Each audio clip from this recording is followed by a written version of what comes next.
Speaking of trash, and my goodness, Rob, there is a major beef going on that has captivated the NBA world and Twitter and Instagram and all that. Kwame Brown versus everybody. You see no shirts, me versus everybody or God versus everybody or whatever? Well, it came from Detroit versus everybody. That's where okay, it started, was that the first one? Yeah, okay. that was the first one. Now it's Kwame Brown versus everybody. He's going after Matt Barnes, Steven Jackson, Gilbert Arenas, Stephen A. Smith, Skip Bayless. I mean, Shannon Sharp. Has he gone after Shannon too? Yeah, Shannon. I mean, Rob G, how did this start? Well, this all started a few weeks ago. Jeannie Buss was on the All the Smoke podcast with Steven Jackson, Captain Jack, and Matt Barnes. They were talking about the Pau Gasol trade, and she mentions, well, hey, people forget we had to give up Marc Gasol in that trade and Kwame Brown. And Matt Barnes makes like a snide remark. No, you really just give up Marc Gasol. You didn't give up Kwame Brown. That's nothing to talk about.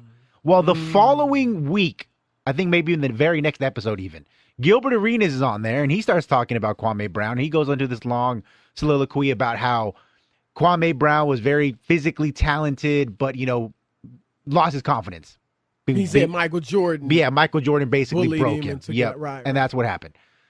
So Kwame Brown, who has been silent, I think, since 2003, since he left the game, right? Whatever, decided he wasn't going to take it anymore. So he went off on Instagram Live, and he. I'll just give you a quick summary of some of the highlights that he said in several videos. It's like 30 minutes long. Yeah, it was like an hour and a half. There's Instagram Live videos. Yeah. There's YouTube videos. There's a lot of stuff. The one I saw was 30 minutes. Kwame gonna make himself some money. He should get a podcast. he knows what he's doing. So here we go. So just a quick summary of some of the things that he said. He insinuated that Gilbert Arenas is the reason why he didn't get an $80 million contract extension after he left Washington. And he also called him the whitest black boy I've ever known. Wow. Matt Barnes, he calls him Becky with the good hair and insinuated that he should be more worried about keeping women than keeping his name in his mouth. Yeah. Now, he's, Rob, I don't know if you see, he has gotten personal. Yes. Now again, I'm cleaning this up as much as possible, America. If you haven't heard the clips, it's a lot worse. He said Steven Jackson is a fake activist. Fake thug who makes all of his money tearing down other black men, even though he claims to be a Black Lives Matter activist. He said he's going to slap Stephen A. Smith so hard on the back of his head, he's going to look like he has a toupee covering up his big forehead. Oh, you laughing, Rob? Thankfully, Skip and Shannon didn't get too much. Yeah, Skip didn't get much heat. It wasn't as bad as those ones, but it gets really dark if you were to go ahead and listen. I've heard people say he cracked a lot of jokes, but nothing he said was funny because it was all very personal and very direct. It's no jokes. Look, it's just right. Right. I'm going to say, and I don't mean scared for my personal safety. I got nothing to do with this. All right. But it's scary in that Kwame looks like he really ready to bust some heads. I mean, he's talking stuff. I mean, he goes all in on Matt Barnes' personal life. Derek Fisher took your woman. Like, he's just going all in. He's calling Jack a fake thug. You ain't all that. I saw Charles Oakley make you cry. Like, he talking about, I mean, he is going hard at dudes. We heard what he said about Stephen A. He looks like he's ready to erupt on somebody. Well, let me say and that's what I mean. I'm like, look, this thing, and hopefully these dudes never see each other, or if they do, they kiss and make up, and it's all good. But the last thing I would want to see is this get crazy. And now, Kwame's looking like he's ready to go crazy. And you got there's two schools of thought. I feel bad for him. He's been beat up for a long time, Chris, the butt of jokes. You know that, Kwame Brown. I agree with you. Okay, yes. So he's been beat up for a long time, and I guess there's a tipping point.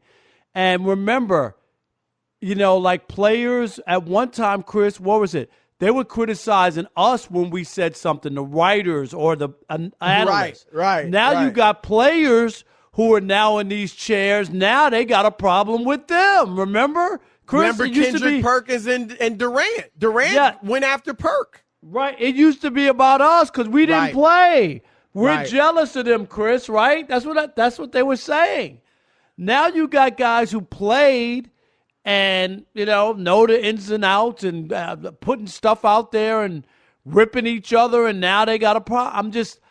I feel bad from the standpoint of, yes, he's been beat up for a long time, but you just can't get to the point where you let it. And maybe Chris, is this bullying? Am I missing it? Maybe you mean bullying him? Yeah, he was it bullied. is. I mean, Michael Jordan, just was hard on him.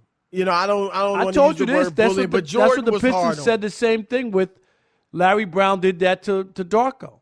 Right.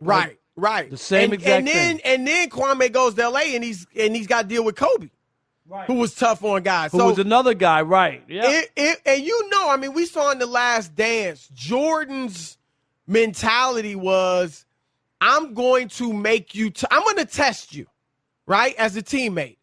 And if you break, so be it. You ain't built for this, right? If I can break you, then you're not going to help us in the championship. You're not going to help us in the playoffs. So you need to be gone. And if you survive it and toughen up, then great. You will be able to help us, and I'll embrace you with open arms. And according to Arenas, and we've heard for years around the league, covering the league, that Jordan was tough on Kwame and really took his confidence. But I'm with you, Rob, in that Kwame Brown has been so beaten down. Right. He has been the poster boy for number one pick bust. And look, of course, as a number one pick, he didn't live up to his billing by any stretch of the imagination.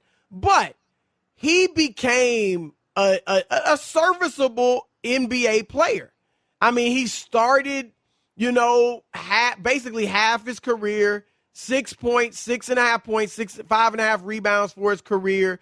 I'm telling you, and this is showing right now, players told me, Kwame, that boy is country strong. I don't think dudes want to mess with him. He was viewed as a tough dude. At least that's what players told me. Right. He wasn't a great player, but he was tough. And to be honest, that 2001 draft when he was number one, you had a lot of dudes that didn't pan out at the top of that draft. Yep. Tyson Chandler was second, who had a nice career. Pau Gasol was third, obviously Hall of Famer. Eddie Curry, he didn't live up to his billing. Jason Richardson did. Shane Battier. Eddie Griffin, seventh pick. He's dead now. Sagana Diop. It was a lot of guys. But you also had some really good players come out of there. Joe Johnson, Richard Jefferson. But yeah, Kwame, man, he's just like, I ain't taking it no more. You know what I mean, Rob? Yeah, it's sad, and I'm sure to live with that and have to get beat up on because his name is out there a lot. Yeah, he's angry. He's the punchline, but some of the same stuff that he's talking about though is what he's doing. You know what I mean? I always get a kick out of that. He's going at dudes now. He's going at dudes' heads. Worse. But that's the thing. I wish he wouldn't get personal like that. Right, That's what I mean. Right. He looks like he's ready to throw down.